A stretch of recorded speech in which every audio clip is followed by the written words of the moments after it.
नमस्कार मित्रांनो, स्वागत आहे तुमच्या श्री स्वामी समर्थ चॅनलमध्ये। आजचा हा व्हिडिओ खूप खास आहे, कारण आज मी तुम्हाला असे काही सोपे आणि घरगुती वास्तू उपाय सांगणार आहे, जे फक्त 7 दिवस मनापासून केले तर घरातली नकारात्मकता कमी होऊ शकते। घरात सतत भांडणे होत असेल, पैशाची अडचण असेल, कामात अडथळे येत असतील, मुलांच्या अभ्यासात लक्ष लागत नसेल किंवा घरात शांतता राहत नसेल, तर हा व्हिडिओ शेवटपर्यंत नक्की पहा, कारण आजचा प्रत्येक उपाय अत्यंत सोपा आहे आणि अनेक लोकांनी हा उपाय करून सकारात्मक बदल अनुभवले आहे। मित्रांनो, अनेक वेळा आपण मेहनत खूप करतो, पण तरीही घरात सुख समाधान राहत नाही।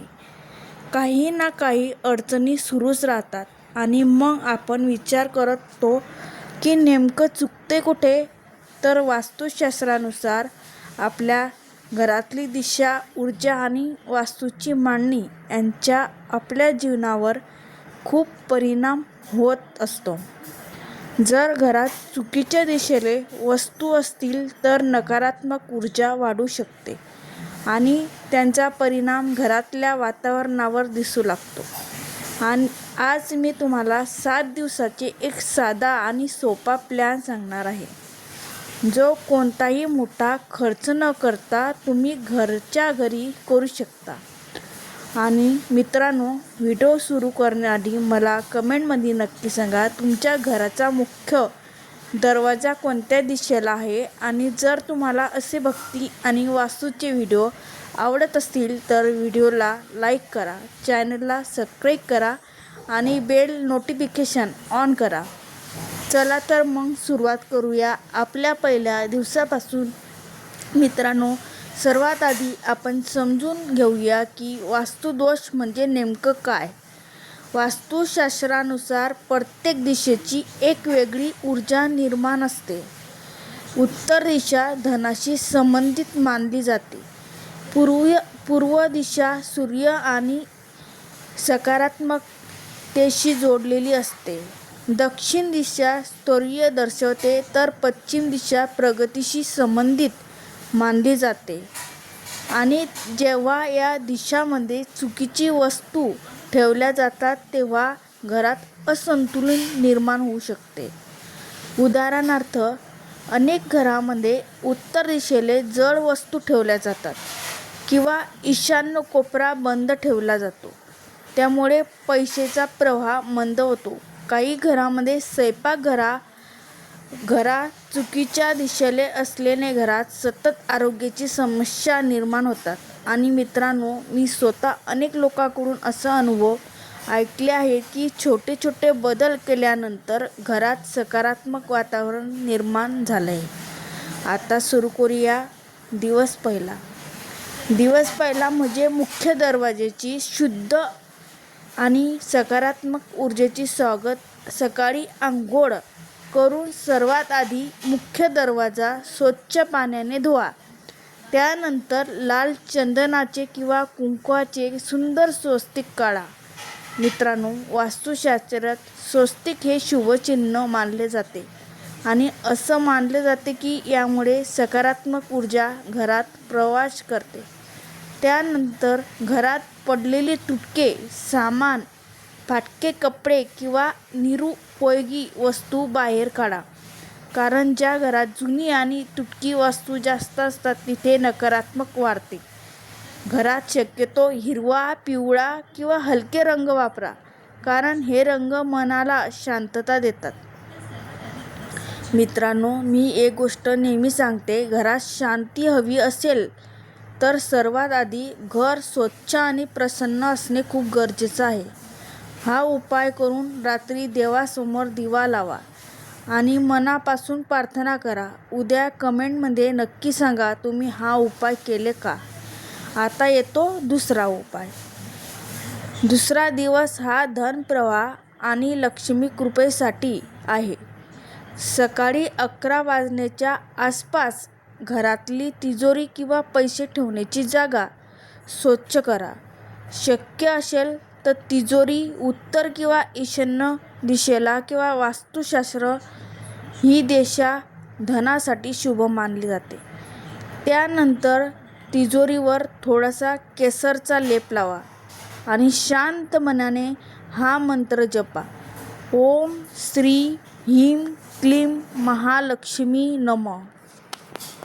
हा मंत्र किमान 108 वेळा जपा.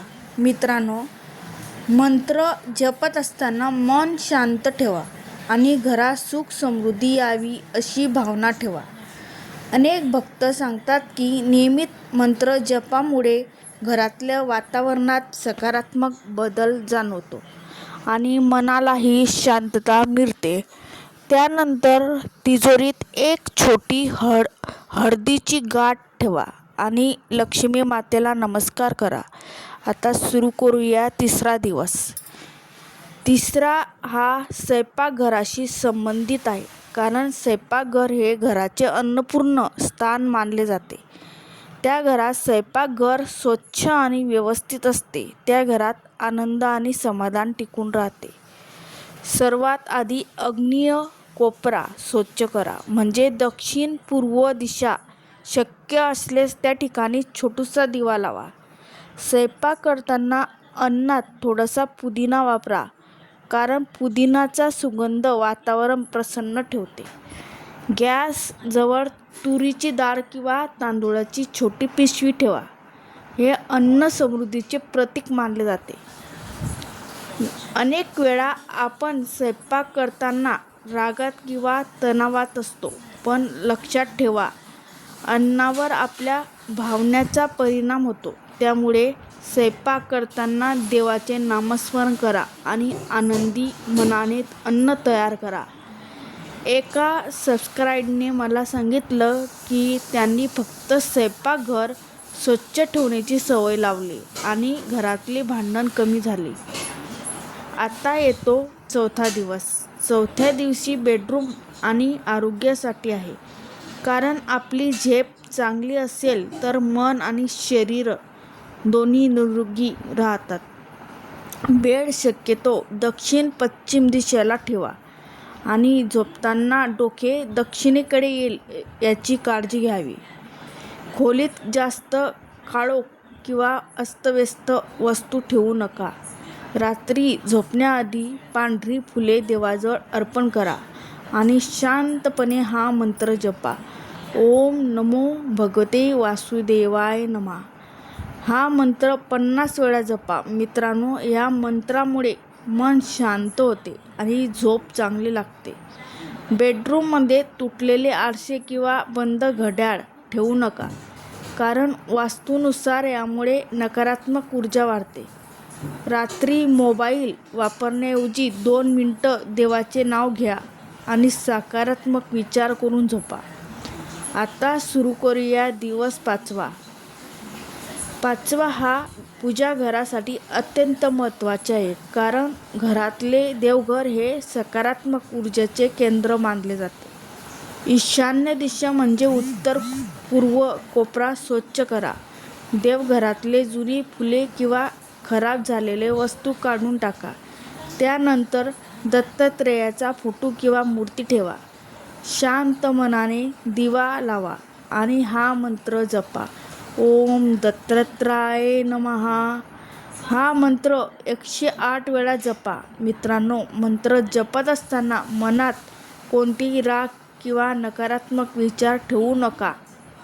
श्री स्वामी समर्थ आणि दत्तात्रेयाची भक्ती मनाला खूप मोठा आधार देते. अनेक भक्त सांगतात की नियमित नामस्मरणामुळे घरात शांतता आणि समाधान वाढते. त्यानंतर देवघरात थोडेसे कापूर लावा आणि संध्याकाळी आरती करा. आता येतो 6वा दिवस. 6व्या दिवशी स्नानघर आणि नकारात्मक ऊर्जा दूर करण्यासाठी आहे. अनेक लोक या भागाकडे दुर्लक्ष करतात, पण वास्तूनुसार स्नानघर स्वच्छ असणे खूप गरजेचे आहे. सर्वात आधी स्नानघर पूर्ण स्वच्छ करा. त्यानंतर ऐका, बादलीत थोडंसं गंगाजल आणि 2-3 लवंगा टाका आणि ते पाणी स्नानघरात शिंपडा. दरवाजावर हळद आणि कुंकवाचं छोटंसं स्वस्तिक काढा. घरात दुर्गंधी किंवा घाण साचू देऊ नका, कारण यामुळे वातावरणावर परिणाम होतो. सकाळी स्नानघर स्वच्छ ठेवले तर संपूर्ण घर ताजेपणे जाणवतो. आणि आता सर्वात महत्त्वाचा दिवस म्हणजे 7व्या दिवशी संपूर्ण घराचे सकारात्मक ऊर्जासाठी आहे. सकाळी लवकर उठा आणि संपूर्ण घर स्वच्छ करा. शक्य असल्यास अंगण किंवा घराचे प्रवेशद्वाराजवळ गोमूत्राचा हलका लेप लावा, कारण आपल्या परंपरेत गोमूत्र पवित्र मानलं जाते. मुख्य दरवाजाजवळ कलश ठेवा आणि त्यावर नारळ व आंब्याचे पाने ठेवा. त्यानंतर संपूर्ण कुटुंबाने एकत्र बसून महामृत्युंजय मंत्राचा जप करा. ओम त्र्यंबकम यजामहे सुगंधिं पुष्टिवर्धनम् उर्वारुकमिव बन्धनान् मृत्युमोक्षामृतात्. हा मंत्र 21 वेळा जपा. मित्रांनो, जेव्हा एक संपूर्ण कुटुंब एकत्र बसून देवाचे नामस्मरण करतं, तेव्हा घरात एक वेगळी सकारात्मक ऊर्जा निर्माण होते आणि मनालाही समाधान मिळते. हे 7 दिवस मनापासून करा आणि बदल स्वतः अनुभवा. मित्रांनो, लक्षात ठेवा, वास्तू उपाय म्हणजे फक्त दिशा बदलणे नाही, तर घरात प्रेम, शांतता आणि सकारात्मक वाढणे आहे. घरात रोज देवाचं नामस्मरण करा, मोठ्यांचा आदर करा आणि राग कमी ठेवा, कारण ज्या घरात प्रेम आणि श्रद्धा असते त्या घरात सुख समृद्धी आपोआप येते. जर तुम्हाला आजचा हा व्हिडिओ आवडला असेल तर व्हिडिओला लाईक करा, चॅनलला सबस्क्राईब करा आणि कमेंटमध्ये श्री स्वामी समर्थ लिहायला विसरू नका. श्री स्वामी समर्थ.